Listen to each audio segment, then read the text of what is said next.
aí, turminha, vocês lembram qual o nosso conteúdo trabalhado em história? Quem falou a independência do Brasil acertou, quem falou que foi a independência do Brasil até a República acertou também. Quando a gente estudou esse percurso do Brasil, da independência do Brasil até chegar no período que a gente conhece como República, nós estudamos alguns períodos, alguns momentos até chegar ao atual governo brasileiro, que é a República. Primeiramente, falamos sobre a monarquia. A monarquia, que é um tipo de governo vitalício em que o poder é passado de rei para rei, de pai para filho, de rei para princesa, né? A família real. Ao estudar a monarquia aqui no país, a gente conheceu alguns imperadores. Primeiro deles, Dom João VI, que ficou no poder substituindo a sua mãe, Dona Maria a louca, louca, Dona Maria. E depois a gente veio o governo de Pedro I, que substituiu Dom João VI. O período em que Dom Pedro I governou ficou conhecido como o Primeiro Reinado. Logo depois, quem governou foi a vez de Pedro II, Pedro Alcântara, o Pedrinho, governar. Esse período, governado por Dom Pedro II, ficou conhecido como Segundo Reinado. Já depois de tudo isso aí, né, veio o golpe dado pelo Marechal Deodoro da Fonseca, que proclamou a República. Agora a gente vai revisar tudo isso mais detalhadamente. Vamos lá? Eu espero que vocês prestem muita atenção, façam anotações no caderno, pois essas anotações podem ser usadas como consulta no dia da nossa atividade pontuada. Vamos começar a nossa revisão falando da chegada da família real no Brasil. Vamos lá!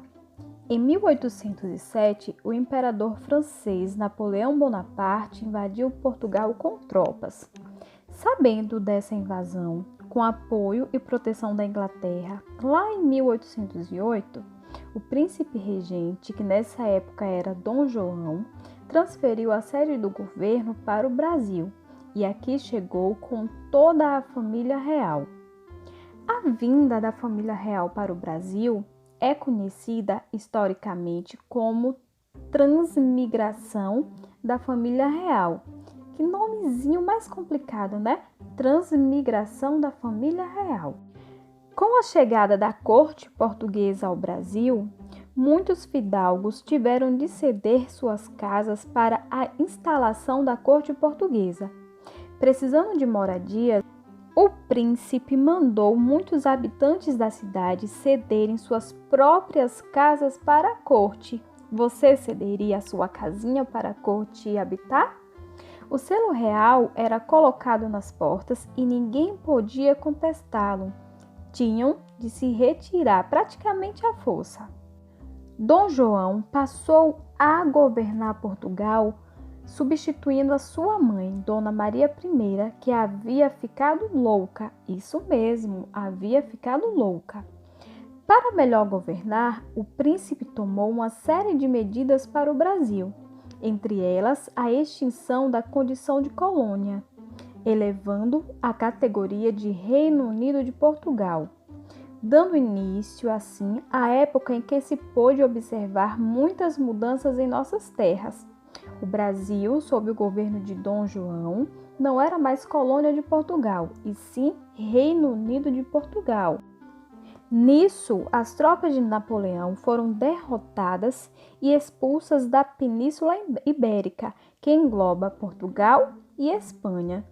Isso aconteceu em 1814, mas a família real portuguesa não retornou de imediato ao centro do reino.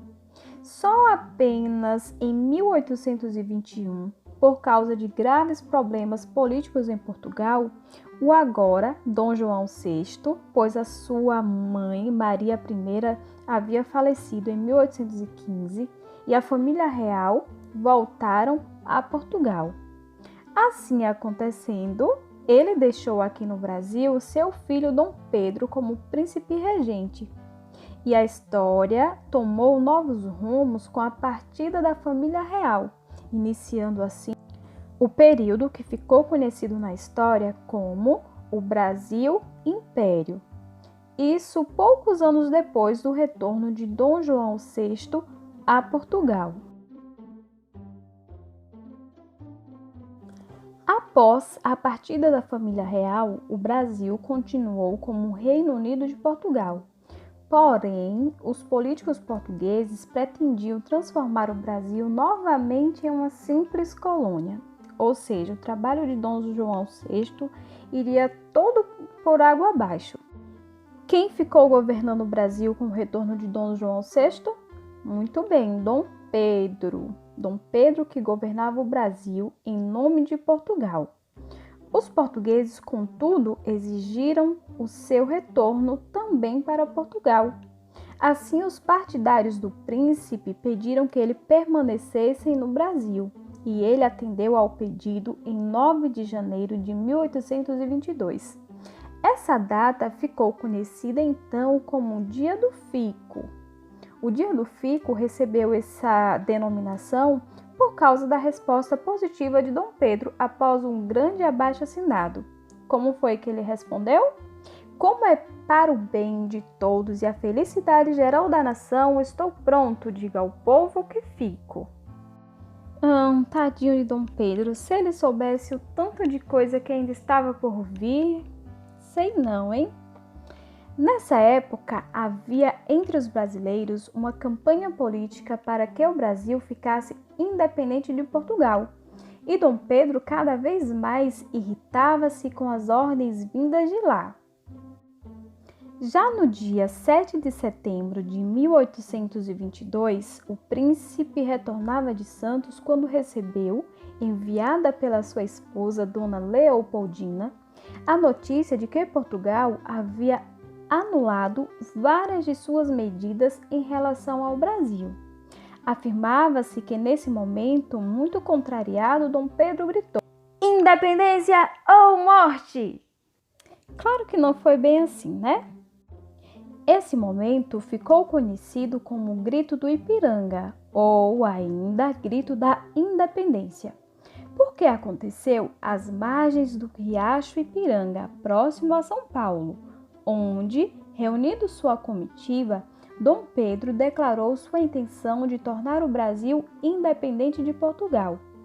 Liderando uma campanha vitoriosa contra as tropas leais à metrópole, Dom Pedro tornou o Brasil uma nação independente.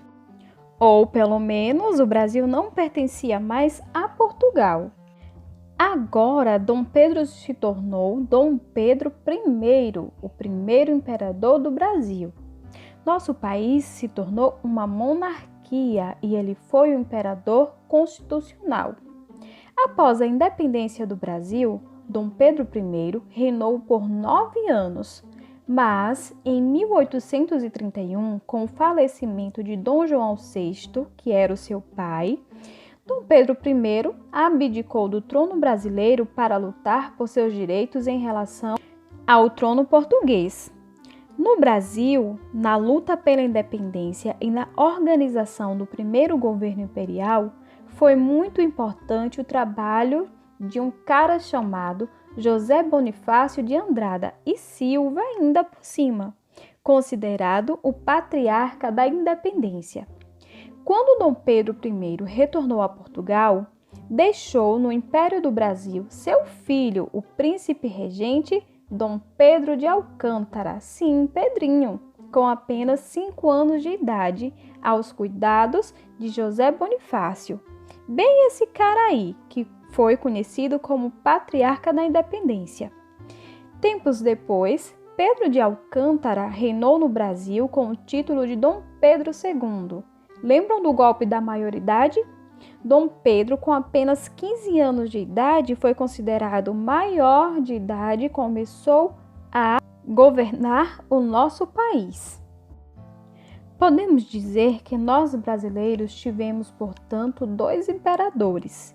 O primeiro, Dom Pedro I, que governou o período conhecido como Primeiro Reinado, e Dom Pedro II, que governou o período intitulado Segundo Reinado. Mas e o que mudou com a independência? O país, que esperava fortes mudanças após o dia 7 de setembro de 1822, dia da independência, ainda amargou anos de luta. O Brasil tinha sido liberto do colonialismo, não mais pertencia a Portugal, mas se deparava com outras formas de dependência. A proclamação não trouxe mudanças significativas na organização do país. Assim, a economia saiu das mãos dos portugueses para ser controlada pela Inglaterra. O Brasil tinha e ainda tem uma dívida muito grande com a Inglaterra. Essa dívida a gente conhece atualmente como dívida externa. Essa época foi bem tumultuada e mais revoluções aconteceram, principalmente em estados que queriam se tornar independentes, como Minas Gerais e a Bahia. Lembram da Conjuração Baiana e da Conjuração Mineira?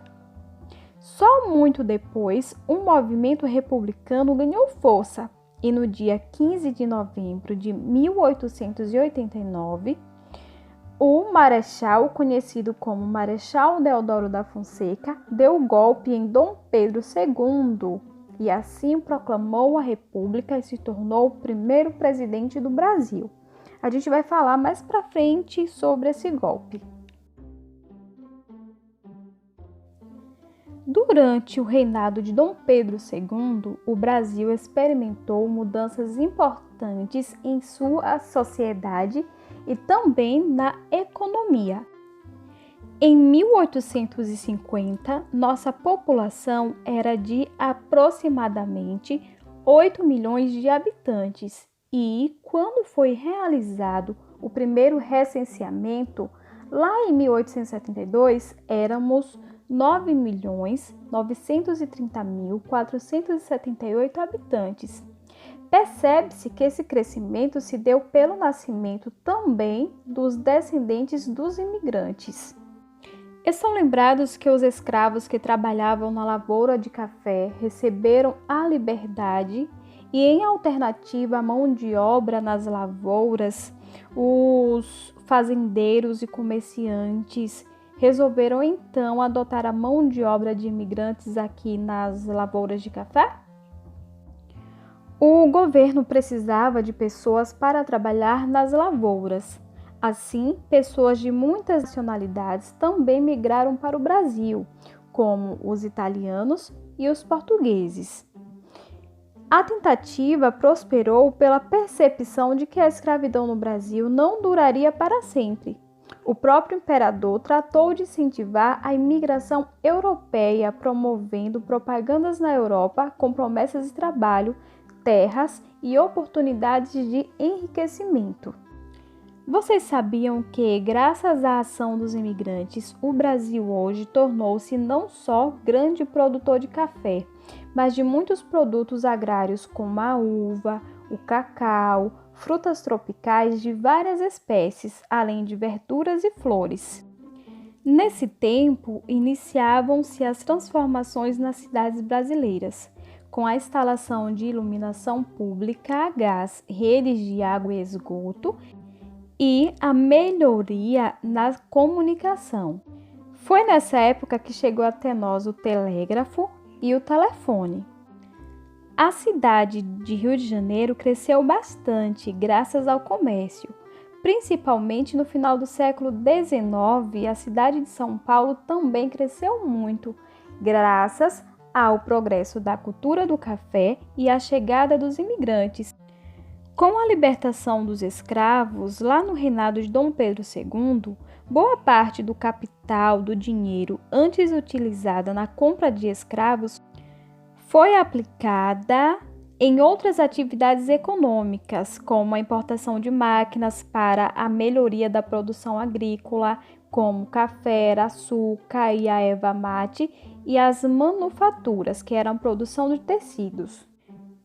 Ao longo do nosso estudo sobre a história do Brasil, estamos falando sempre sobre o trabalho escravo no Brasil, pois muitos anos se passavam e permanecia essa condição subhumana que gerava compadecimento e vergonha a muitos brasileiros, inclusive até hoje. Durante todo o período do reinado de Dom Pedro II, desejava-se conquistar a liberdade dos escravos, e para isso era importante e influente a posição dos escritores, poetas, jornalistas e políticos.